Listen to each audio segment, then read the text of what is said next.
KX-2, যা বাংলাদেশ বিমান বাহিনীর আবিষ্কৃত প্রথম লাইট অ্যাটাক ড্রোন। বাংলাদেশের ইতিহাসে নিজস্ব এই লাইট অ্যাটাক ড্রোন প্রকাশ্যে আনলো বাংলাদেশ বিমান বাহিনী।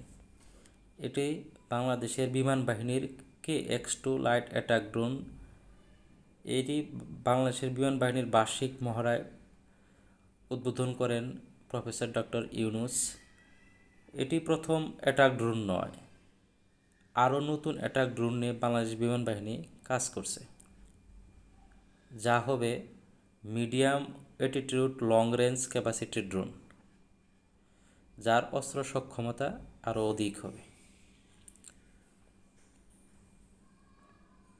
তবে আশা করা যায় অদূর ভবিষ্যতে এই KX ড্রোনের থেকেও অত্যাধুনিক আরও আধুনিক TB2 ড্রোনের মতো লাইট অ্যাটাক ড্রোন কিংবা হেভি ড্রোন বাংলাদেশ বিমান বাহিনী আবিষ্কার করতে সক্ষম হবে, এবং সেই প্রত্যাশা নিয়েই কাজ এগিয়ে নেওয়া হচ্ছে।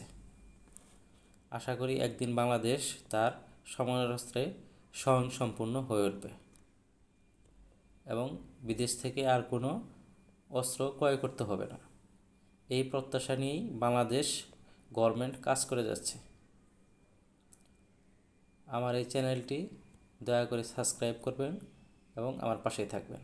আপনাদের সকলকেই ধন্যবাদ। আসসালামু আলাইকুম।